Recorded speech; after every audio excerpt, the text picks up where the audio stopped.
नमस्कार, आप देख रहे हैं वीकी न्यूज और मैं युधिष्ठिर उपाध्याय। हंदवाड़ा में आतंकियों और सुरक्षा बलों के बीच हुई मुठभेड़ में 5 जवानों के शहीद होने के बाद देश का गुस्सा अभी शांत भी नहीं हुआ था कि सोमवार को सीआरपीएफ के 3 जवानों के शहीद होने की खबर सामने आ गई। पाकिस्तानी आतंकियों की तरफ से लगातार कायराना करतूतों का सिलसिला जारी रहा, लेकिन आखिरकार भारत ने एक सर्च ऑपरेशन के जरिए अपने शहीद जवानों का बदला ले ही लिया।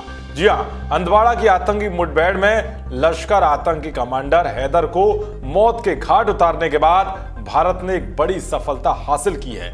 भारत ने A++ कैटेगरी के आतंकी रियाज नायकू को मार गिराया है। रियाज नायकू जो कि हिजबुल का टॉप कमांडर है, जिसे उसकी खोदी गई सुरंग में ही भारतीय सेना ने दफना दिया है। इस रिपोर्ट में हम आपको सैनिकों के अदम्य साहस और आतंकी रियाज नायकू की मौत की इनसाइड स्टोरी बताएंगे। दरअसल जम्मू कश्मीर के पुलवामा जिले में मुठभेड़ की खबरें सामने आई, जिसमें दक्षिण कश्मीर के पुलवामा जिले में सुरक्षा बलों के साथ 2 अलग अलग जगहों पर मुठभेड़ जारी थी।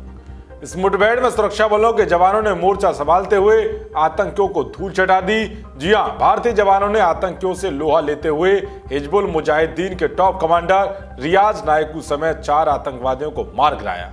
रियाज नायकू की बात करें तो ये मोस्ट वांटेड आतंकी है। ये वही आतंकी जिसने मैथ के टीचर से हिजबुल मुजाहिदीन के टॉप कमांडर की पोस्ट हासिल कर ली।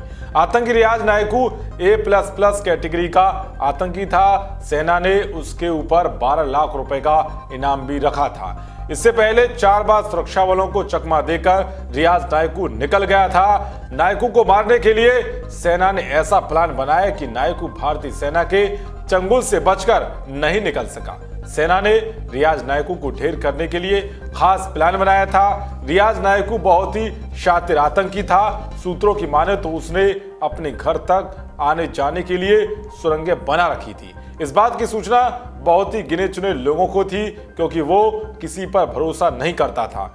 नायकू अपनी बीमार मां को देखने आया था। इसी दौरान उसके घर पहुंचते ही सूचना पुलिस को मिली। जानकारी मिलते ही सेना ने सुबह 2 बजे अवंतीपोरा के बेगपोरा गांव के एरिया को घेराबंदी कर आसपास के घरों को खाली करवा दिया। सेना ने मकान को मंगलवार को ही घेर लिया था, लेकिन कोई फायरिंग नहीं हुई।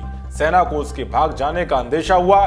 कुछ खुफिया लोगों ने उसके मकान से बनी सुरंगों के रास्ते भागने की बात कही तो सेना ने जेसीबी मंगवाई। इलाके के आसपास खेतों और रेलवे ट्रैक की खुदाई की या जमीन के अंदर सुरंगें ढूंढी गई।